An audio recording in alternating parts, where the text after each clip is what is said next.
चलिए आज शुरू करेंगे हम सांख्यांकी। सांख्यांकी में हमको क्या क्या पढ़ना है? स्टैटिक्स जो है इसमें हमको पढ़ना है mean, median, mode, variance, coefficient of variance, standard deviation, mean deviation, ये सबसे सवाल बनता है आपका। ठीक है, सबसे पहले मीन शुरू करते हैं। सिंपल है, आप एवरेज पढ़े हुए हैं तो मीन यानी माध्य, इसको समझते हैं थोड़ा। मीन का मतलब हम जो अर्थमेटिक में पढ़ के आए ना, एवरेज वही है। अच्छा, जब केवल मीन की बात कही जाएगी तो आपको सिंपल अरिथमेटिक मीन पे काम करना है। हालांकि ज्योमेट्रिक मीन भी पूछा जाएगा आपसे, बट केवल मीन पूछा जाए, माध्य निकालो, तो अरिथमेटिक मीन यानी समांतर माध्य, यही हमें निकालना।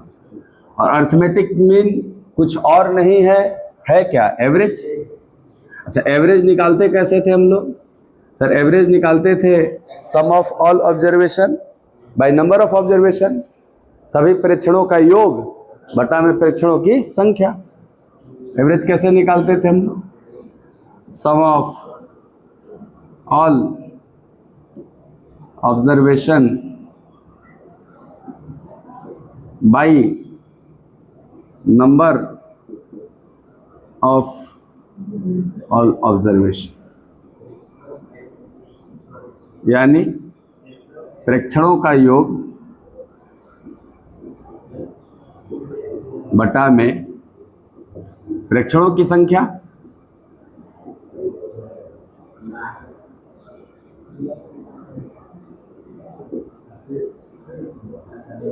ऐसे एवरेज निकालना।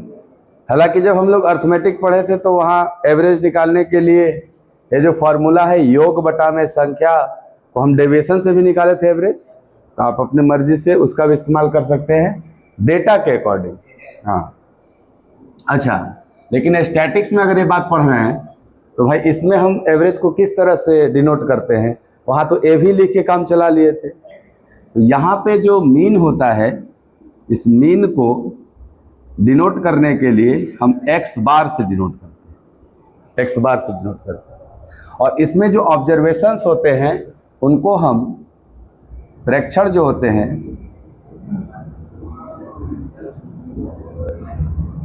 ठीक है, इनको हम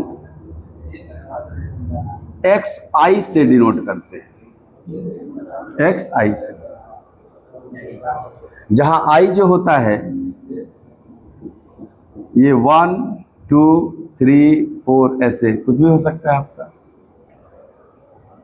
तो थोड़ा देखिए, जैसे आपको बोला जाए कि आपके पास जो डेटा है ऑब्जर्वेशन, x1 है, x2 है, x3 है, इस तरह का डेटा दिया हुआ है, x4 है, डॉट डॉट डॉट xn तक है।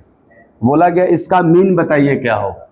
तो आप कहोगे सर इसका जो मीन होगा सबको जोड़ेंगे हम लोग, और जो वो नंबर है, n नंबर है, n से भाग दे देंगे, इसका मीन यही होगा। तो अब से मीन मतलब x बार से डिनोट करेंगे ना हम मीन को। तो अगर इसका x बार पूछा जाए कि x बार क्या होगा, तो आप कहेंगे, ध्यान से देखिएगा, x आई, जहां ऐसे कर दे तो समेशन का चिन्ह हो जाएगा, जोड़ का, i इज इक्वल टू 1 से लेके n तक। i का मान 1 रखेंगे तो पहला डेटा मिलेगा, i का मान 2 रखेंगे दूसरा डेटा मिलेगा, और सबको जोड़ना था ना। बटा में कितने नंबर हैं? n से डिवाइड कर देंगे, ये आपका x बार बराबर होता है। फॉर्मूला इसलिए जानना जरूरी है क्योंकि हो सकता है डायरेक्ट फॉर्मूले पूछ लिया जाए कि मीन का फॉर्मूला क्या होता है। तो समझो x बार को ही मीन कहते हैं, और x बार बराबर होता है summation of x i is equal to 1 to n by n। n क्या है? नंबर ऑफ ऑब्जर्वेशन है ना। xi क्या है? सर इनका जनरल फॉर्म है, डेटा को रिप्रेजेंट करने का जनरल फॉर्म है, जहां i का मान कहां से कहां तक हो सकता है? 1 से लेके n तक। आ रहा है समझ बात? इसको तोड़ के लिखिएगा तो ऐसे लिखिएगा, x bar is equal to, ऐसे लिखिएगा, x1 plus x2 plus x3 plus dot dot dot xn सबको जोड़ना है और बटे में n। इसी को इतना लंबा ना लिख के शॉर्ट फॉर्म में ऐसे लिखा जाता है, तो ऐसे मीन निकलेगा। लेकिन ये तो हुआ कि सिंपल डेटा दे दिया जाए 10 गो 8 गो और उसका मीन पूछ लिया जाए आपसे। कभी कभी क्या होगा कि आपको एक टेबल फॉर्म में फ्रीक्वेंसी दे करके लिखा जाएगा, तो उसमें क्या होगा जरा सोच समझते हैं। मान लीजिए फ्रीक्वेंसी f है आपका, फ्रीक्वेंसी को हम लोग किससे डिनोट करेंगे? f से। हिंदी में इसको क्या लिखा रहेगा? बारंबारता। आवृत्ति समझते हैं हम, लेकिन स्टैटिक्स में इस वर्ड के लिए बारंबारता यूज करेगा, बारंबारता। और जो डेटा होगा, ऑब्जर्वेशन होगा, उसको तो x से ही लिखा जाएगा। तो यहां पे अगर फ्रीक्वेंसी f दे करके और ऑब्जर्वेशन को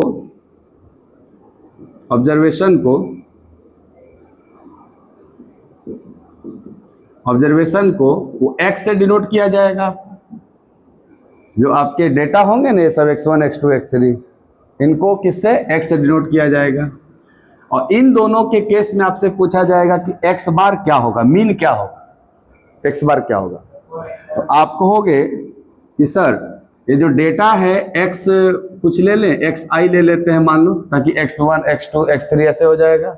यहाँ fi ले लेते हैं ताकि f1 f2 f3 कुछ भी हो जाएगा। तो आप कहोगे सर x1 इंटू f1, यानी पहला डाटा। इसका मतलब ये हुआ कि मान लो x1 का मान 5 है और f1 का मान 3 है। इसका मतलब ये हुआ कि 3 लोगों का एवरेज 5 है। ऐसे दिया रहेगा टेबल में। एवरेज निकालेंगे x1 f1, x2 f2, x3 f3, dot dot dot xn fn by frequency यानी बारंबारता को जोड़ना होगा, f1 plus f2 plus f3 plus dot dot dot fn। तो ऐसे आपको मीन निकालना होगा कब? जब ऑब्जर्वेशन देने के साथ साथ ये भी बताए कि कितने लोगों का है। यहाँ तो कुछ नहीं बोलेगा, सिर्फ 5 गो 8 गो 10 गो डाटा देगा।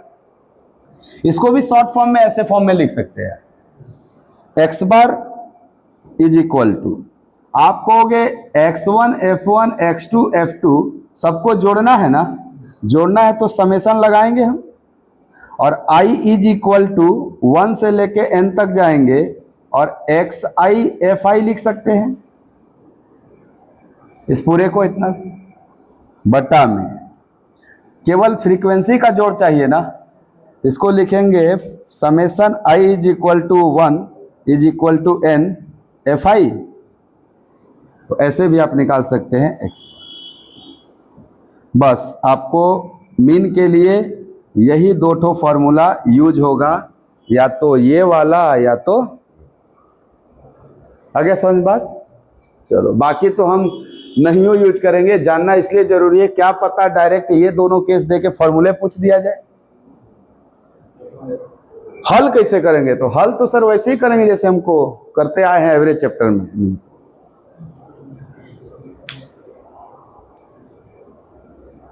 जो पूर्ण संख्या होता है वो 0 से शुरू होता है और 10 गो लेना है, तो क्या हम केवल 9 तक ही जा पाएंगे?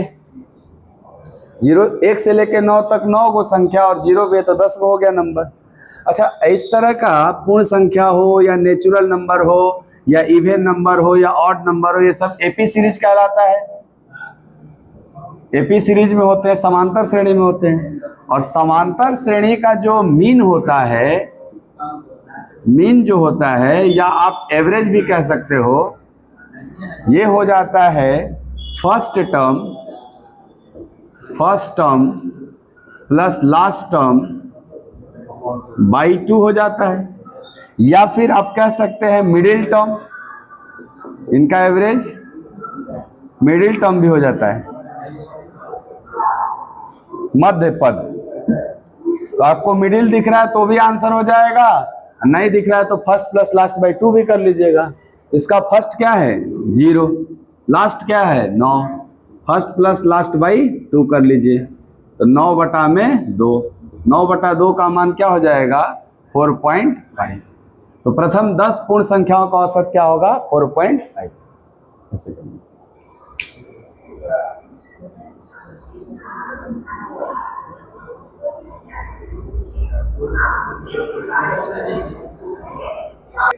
कि प्रथम 10 विषम संख्याओं का औसत, यहां पे आपको बताया गया था एवरेज चैप्टर में कि प्रथम n विषम संख्या का औसत n होता है। प्रथम n प्राकृतिक संख्या का औसत n+1/2 होता है। प्रथम n सम संख्या का औसत n+1 होता है। तो अगर प्रथम से शुरू हो रहा है कोई सवाल तो आप सीधे इन फॉर्मूले पे काम कर लीजिए। ऐसा क्यों होता है, चर्चा हुआ था कि सर प्रथम n विषम का मतलब क्या हुआ, 1 से शुरू होगा, ऐसे चलेगा 3, 5, 7 ऐसे। तो मान लो आप 5 गो टर्म लिए, 1, 3, 5, 7, 9, तो इसको आप लैंग्वेज में यही ना बोलोगे प्रथम 5 विषम संख्या। तो प्रथम 5 विषम संख्या का औसत मैं बोल रहा हूं 5 ही होगा। तो आप देखो ये एपी सीरीज है और एपी सीरीज का एवरेज मिडिल टर्म होता है, तो ऐसे भी दिख रहा है आपको। इसलिए जितने ऑड नंबर लेंगे वही उनका क्या कहलाएगा एवरेज। शर्त यही है कि 1 से शुरू होना चाहिए और लगातार रहना चाहिए। प्रथम प्राकृतिक संख्या की बात करें 1, 2, 3, 4, 5, तो बोलेंगे ना कि प्रथम 5 प्राकृतिक संख्या हो गया ये। अब इन प्रथम 5 प्राकृतिक संख्या का औसत तो हमको 3 दिख रहा है बीच वाला। तो बताइए आपने फॉर्मूला पढ़ा कि प्रथम n प्राकृतिक संख्या का औसत n+1/2। तो यहाँ कितने प्राकृतिक संख्या हैं, तो 5 + 1/2, 6/2 3 आ जाएगा आपका। तीसरा है कि प्रथम n सम संख्या, प्रथम बोलने का मतलब 2 से शुरू होगा, 2, 4, 6, 8, 10 ऐसे लेंगे। क्या हमने 5 गो लिया खाली, तो प्रथम 5 सम संख्या इसको बोलेंगे। तो प्रथम 5 सम संख्या का औसत हमको बीच वाला नंबर 6 दिख रहा है। फॉर्मूला भी तो है कि प्रथम n सम संख्या का औसत केवल n नहीं होता है, n+1 होता है। तो 6 यहाँ है और जबकि संख्या 5 गो लिए थे, तो 5 + 1 करेंगे तो 6 आ जाएगा आपका। एग्जाम्पल भी समझ में आया होगा फॉर्मूला। ये सवाल क्या है कि प्रथम 10 विषम संख्या का औसत, तो आपको प्रथम n विषम संख्या का औसत n होता है, इसीलिए 10 विषम संख्या का औसत 10 ही हो जाएगा। सीधे 10 आंसर करेंगे इसका। ऐसे सर अगर औसत n है तो हमको योग की जरूरत है, तो हम कहेंगे कौन सा विषम संख्या का, तो क्या हम औसत में नंबर ऑफ टर्म का गुणा करते हैं, योग बन जाता है।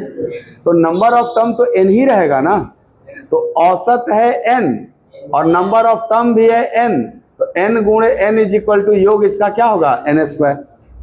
सर इसका औसत अगर इतना है, इसका जो योग होगा इसमें n का गुणा हो जाएगा, क्योंकि नंबर ऑफ टर्म n लिया गया है। क्यों, योग बराबर औसत गुणे संख्या होता है ना, औसत गुणे संख्या।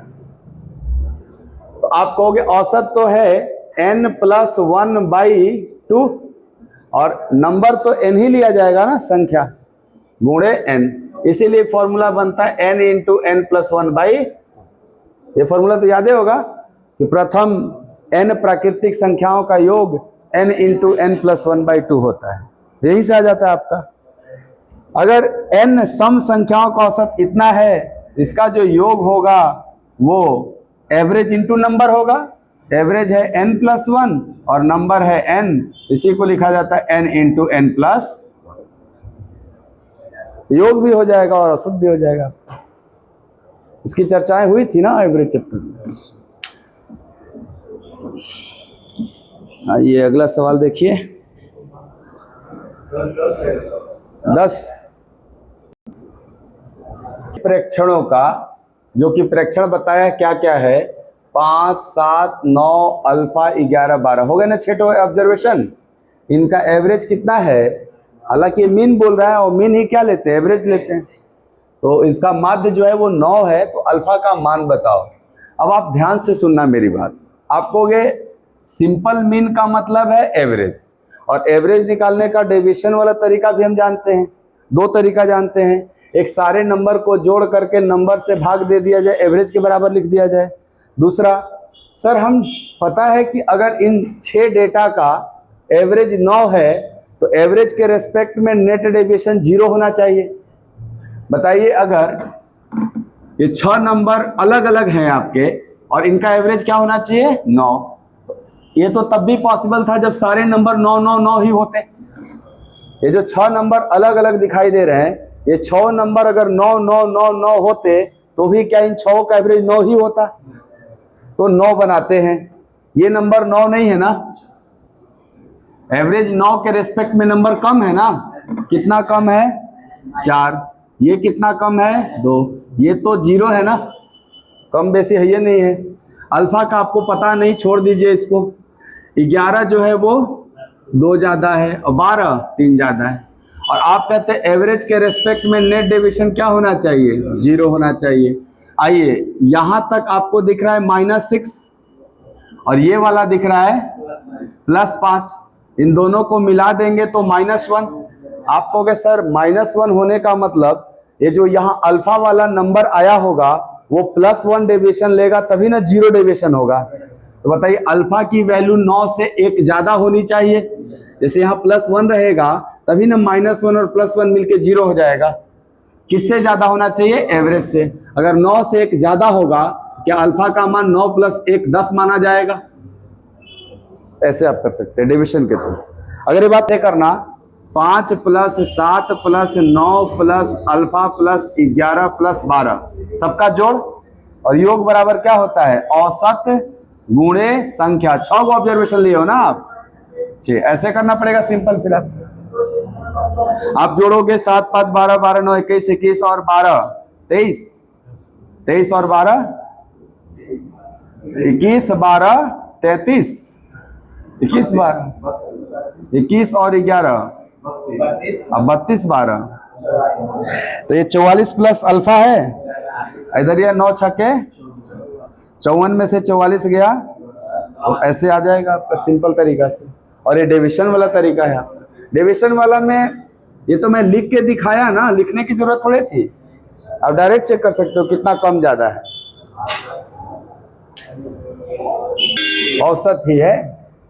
जैसे इस क्वेश्चन में बोला कि x, x + 1, x + 2, x + 3, x + 4 का समांतर माध्य निकालें। समांतर माध्य कुछ और नहीं है, औसत ही है।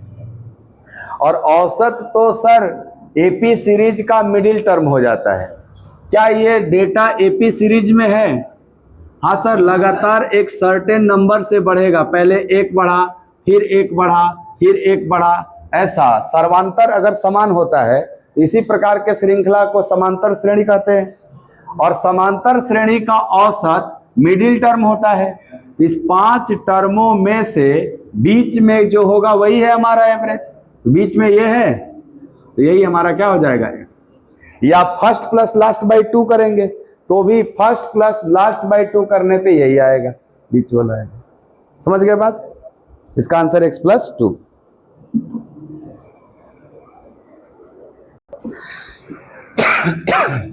इसको समझते हैं। कह रहे कि यदि 5 प्रेक्षण है, 5 ऑब्जर्वेशन दिए हुए हैं, x, x - 1, x - 2, x में, क्या ये भी एपी सीरीज में दिया हुआ है? एक एक घटते जा रहा है। इनका एवरेज, माध्य मतलब क्या? एवरेज कितना है? 20। तो बोल रहा है कि आप पहले 2 प्रेक्षण, पहला 2 प्रेक्षण ये और ये है ना, पहला प्रेक्षण x, दूसरा x - 1, इन दोनों का एवरेज पूछ दिया आपसे। क्या इन दोनों के एवरेज के लिए x की वैल्यू पता होना जरूरी है? तभी निकलेगा। आप कहोगे ठीक है, ये जो एवरेज होता है वो एपी सीरीज का मिडिल टर्म होता है। तो सर यहाँ कितने टर्म है? 5। तो ऑड नंबर ऑफ टर्म होते हैं तो उसमें बीच वाला मिल जाता है ना। बताइए इन 5 टर्मों में बीच में कौन होगा? क्या यही एवरेज कहलाएगा? और इसी का मान दिया हुआ है कितना? 20। तो आपको x माइनस 2 का मान अगर 20 है तो क्या यहां से x इज इक्वल टू 22 आ जाएगा?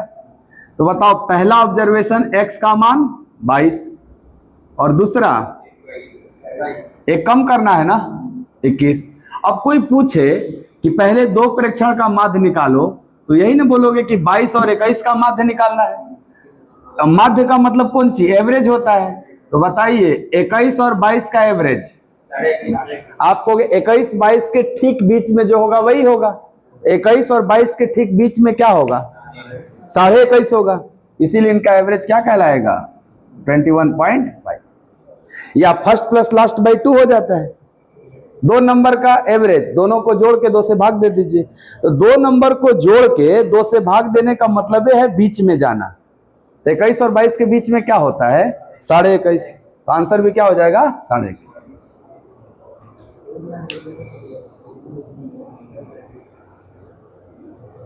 आपको सब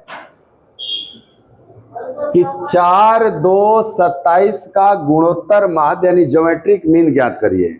तो यहां कितने नंबरों का ज्योमेट्रिक मीन चाहिए? 3। तो आप देखिए जरा पहले, अगर आपको 2 नंबर दिया जाए a और b और 2 नंबर का आपका ज्योमेट्रिक मीन पूछा जाए, इसको शॉर्ट में हम जीएम लिख सकते हैं। शॉर्ट में क्या लिख सकते हैं? जीएम। गुणोत्तर से माध्य को, ज्योमेट्रिक मीन को जीएम लिखेंगे। आपसे कोई बोले a और b का जीएम कितना होगा, ज्योमेट्रिक मीन कितना होगा, तो a गुणे b और 2 ठो है तो स्क्वायर रूट। अगर आपको 3 टर्म दिया जाए a, b और c, 3 टर्म दिया जाए और इसका जीएम पूछा जाए गुणोत्तर माध्य, तो तीनों नंबर को गुणा करना है abc को और 3 नंबर है इसलिए क्यूब रूट लगाना है।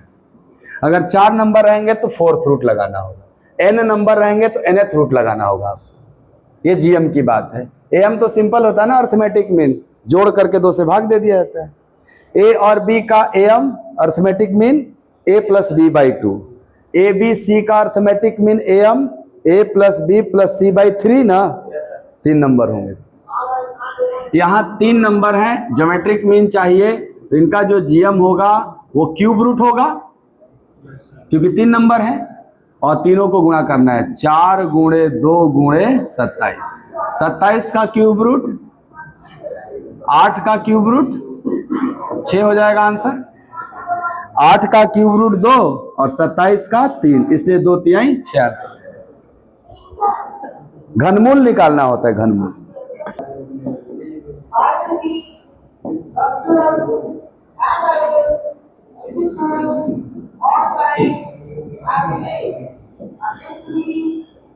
एवरेज पढ़ लिए हैं? एवरेज पढ़ लिए हैं? एवरेज हवा नहीं लगा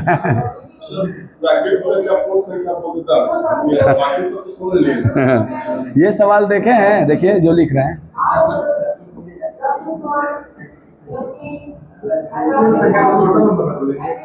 होल नंबर।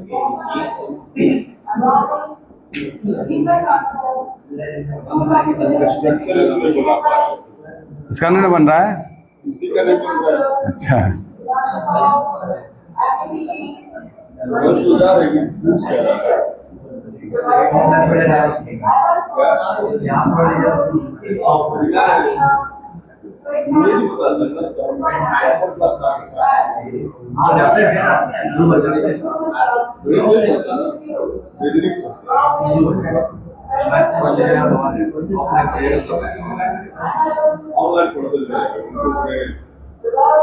ये पढ़ा है सर?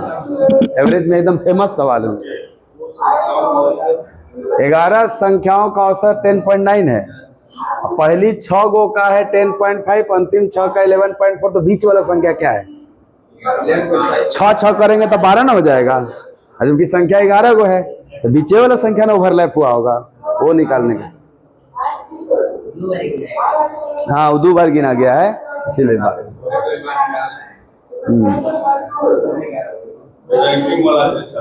हैं? हाँ, आइए हम दोनों तरीका आपको बताते हैं, एक बार रिवीजन हो जाएगा। एक सिंपल तरीका पहले जो साधारण लोग करते हैं, करें शुरू करें। 11 संख्याओं का योग औसत इतना है, पहली 6 संख्याओं का औसत इतना है, अंतिम 6 संख्याओं का औसत 11.4 है, तो बीच वाली संख्या निकालनी है। अच्छा, 11 गो संख्या में बीच वाली संख्या छठवीं संख्या होगी क्या? 11 गो नंबर है, उसमें बीच में कौन संख्या पड़ेगा? 5 गो इधर 5 गो उधर, बीच में छठवां ही न पड़ा। यानी इस 11 संख्याओं में हमको छठवें संख्या का वैल्यू निकालना है। चलिए साधारण तरीका से निकालना चाहेंगे, आप कहेंगे जो शुरू के 6 संख्या का औसत 10.5 है, तो अगर हम 6 गुणे 10.5 करेंगे तो शुरू के 6 संख्याओं का टोटल हो जाएगा। औसत गुणे संख्या बराबर टोटल हो जाता है 63। अच्छा, अंतिम 6 गो का अगर एवरेज दिया है तो हम इसका भी टोटल निकाल सकते हैं। तो 6 गुणे एवरेज 11.4, 66 और 2 68.4। अगर इन दोनों को जोड़ा जाए तो क्या 12 संख्याओं का टोटल होगा? 6 और 6 कब हो गया?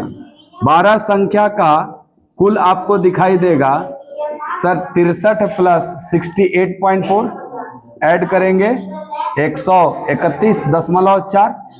अच्छा, ये तो 12 संख्याओं का टोटल है। और सर शुरू में हमको 11 संख्या का औसत दिया हुआ था, तो क्या हम 11 संख्या का भी टोटल निकाल लेंगे? औसत गुणे संख्या करके टोटल निकाल लेंगे। तो 11 संख्या का कुल जो होगा वो 11 गुणे उसका एवरेज 10.9, 110 और 9.9, 119.9, ऐसा होगा। अब आप बताइए, आपके पास 2 डेटा मिल गया, 12 संख्याओं का भी टोटल पता है और 11 संख्याओं का भी टोटल पता है। तो 12 संख्याओं के टोटल में से 11 संख्या का टोटल घटा दिया जाए तो जो एक एक्स्ट्रा नंबर है वो मिल जाएगा। तो आप कहोगे 131.4 में 119.9 घटा दिया जाए, कितना हो जाएगा भाई? 11.5। तो ये कहोगे वो एक्स्ट्रा नंबर आ गया, 12 में से 11 घटाते को जो एक्स्ट्रा था वही आ गया। क्या वो एक्स्ट्रा छठवां ही था? कैसे पता? सर इधर से भी वो गिनाया होगा 6, उधर से भी गिनाया 6, तो जो 12वां नंबर बना वो छठवें नंबर ने 2 बार गिना के 12वां बन गया, इसलिए आपका 6 नंबर का वैल्यू। ये ट्रेडिशनल तरीका होता है। छठवां कैसे छठवां हुआ? ये तो जानते कैसे होगा? हाँ, हम ये नहीं सोच पाते कि ये निकालेंगे तो वही निकलेगा। हाँ, तो बता रहे हैं ना, अभी आप 12 जो गिने हो क्या है? तो कुल हो गया, जैसे 6 गो इधर से गिने, आपके पास कुल 11 नंबर है, और उसको आप ऐसा गिने हो कि 12 गो बन गया। तो गिनने का तरीका क्या था? इधर से 6 गो लिए और उधर 11वां नंबर से 6 गो लिए, तब ना 6 6 12 हुआ। क्या जो छठवां नंबर है वो 2 बारी गिनाया, जैसे देखिए, है ना। तो जब 12वां नंबर एक्स्ट्रा निकल रहा है, वो 12वां नंबर है कि छठवें नंबर है, इसीलिए छठवां का मान हो गया। अब बीच में वही ना पड़ा आपका।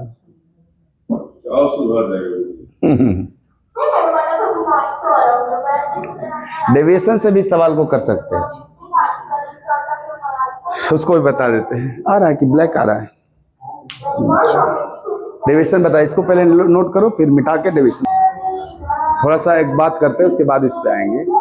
जैसे एक ग्रुप है उसमें 6 लोग हैं, एक दूसरा ग्रुप है उसमें भी 6 लोग हैं। वो जो पहला ग्रुप है जिसमें 6 लोग हैं, अगर उनका एवरेज 10.5 है, और जो दूसरा ग्रुप है उसमें भी 6 ही लोग हैं, उसका एवरेज 11.4 है, तो मैं आपसे पूछूंगा कि यदि दोनों ग्रुप को मिला दिया जाए तो नेट एवरेज क्या होगा?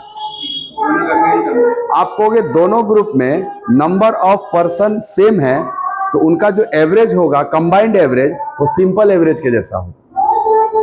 अगर ये नंबर ऑफ पर्सन सेम नहीं रहते तो सिंपल एवरेज नहीं होता है, वेटेड एवरेज करके निकालना होता है। तो ये तो देखते ही आंसर हो जाएगा कि अगर 6 संख्याओं का औसत 10.5 है और 6 संख्याओं का औसत 11.4 है, तो 6 और 6 दोनों 12 को मिला के पूछा जाए तो क्या average 10.5 plus 11.4 by 2 simple average होगा? आप कहोगे 10.5 और 11.4 को ऐड करेंगे 21.9 का आधा होगा। 21.9 का आधा, 21 का आधा 10.5 और 0.9 का आधा 0.45, तो क्या बोलोगे 10.95। ये जो औसत आया कितने लोग का, यहां पे ना पॉइंट वगैरह दिया है तो थोड़ा सा कैलकुलेशन लगा। अगर मान लीजिए यहां 11 होता, यहां खाली 10 होता तो डायरेक्ट नहीं कर देते 10.5 होगा। इसलिए जानना जरूरी है आपको। हो सकता है यहां पे थोड़ा सा कैलकुलेशन में लग गया टाइम, बट जरूरी तो नहीं कि हर बार, हो सकता है इंटीजर डेटा दिया हो इसलिए जल्दी से 12 लोग का एवरेज निकल गया। अब समझना ये क्या है, 12 का एवरेज और ये 12 का एवरेज है, और सर क्वेश्चन में ही दिया हुआ 11 का एवरेज 10.9, और हम जान रहे हैं कि जो 12वां नंबर है वही मेरा टारगेट है। 12वां नंबर कोई 12वां नंबर नहीं, वो 6वां नंबर को 2 बार गिन के 12 बना है। तो अगर हम 12वां नंबर निकाले तो 6वां भी निकल जाए। अब इसको ऐसे देखना कि क्लास में 12 स्टूडेंट हैं और उनका एवरेज क्या है 10.9। उसमें से एक स्टूडेंट को हम निकालना चाहते हैं, वो जो निकलेगा वही ना 6वां नंबर है। तो जब वो एक स्टूडेंट निकालना चाहते हैं तो जो बचेंगे 11 उनका एवरेज होना चाहिए 10.9। समझ में आ रहा है बात।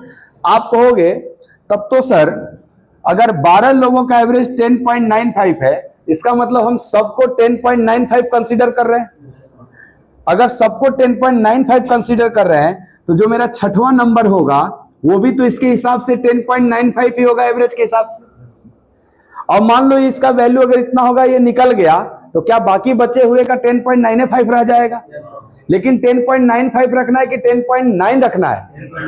तो क्या बाकी सब का भी 0.05 इसी के पास है प्लस 0.05 कितने लोगों का? 11 लोगों का ना, इसी के पास है। 11 बचे 55, तो आप कहोगे 10.95 प्लस 0.55 ऐड करेंगे क्या हो जाएगा? आ जाएगा नहीं? एक ये तरीका था, सुनना ध्यान से। आप कहते नहीं हम 12% को टारगेट करके 11 निकाले, क्यों ना हम 11 को टारगेट करके 12 को वेरीफाई करा ले, ये भी तरीका था। ऐसे सोचो, क्लास में 11 लोग हैं और उनका एवरेज है 10.9, एक को सम्मिलित करते ही 12 होगा और एवरेज हो जाना चाहिए 10.95। तो वो जो सम्मिलित करेंगे वही ना 6वां नंबर होगा। तो आप एंट्री के केस में भी काम करवा लें या एग्जिट के केस में भी काम करवा सकते हैं। एग्जिट वाला करवा दिया ना, 12 में से हटा के दिखा दिया। अब 11 में एक जोड़ के देख लेते हैं तो क्या होगा। आप कहोगे देखो ऐसे सोचेंगे कि हमारी क्लास में 11 लोग हैं, उनका एवरेज है 10.9, इसका मतलब है सब लोगों के पास 10.9 पड़ा हुआ है। उसमें एक मैं आ रहा हूं एक्स्ट्रा आदमी, 12वां मैं नहीं हूं, मैं हूं 6वां ही। मेरे आने की वजह से सबके पास क्या हो जाएगा 10.95। आप कहोगे सर अगर 11 लोगों के पास 10.9 है, मेरे पास भी 10.9 होता और मैं आके ग्रुप में बैठ जाता तो 12 का एवरेज तो 10.9 कहलाता। लेकिन क्या 12 का एवरेज 10.9 रखना है? नहीं, 0.05 बढ़ाना है। क्या मैं सबके लिए एक्स्ट्रा 0.05 लेके आऊंगा? सब कितने लोग हैं सर? 11 आप थे, एक मैं हूं, गुणे 12 पच्चे 60, 0.6 जोड़ेंगे तो 11.5, तो भी ऐसे भी निकाल लोगे।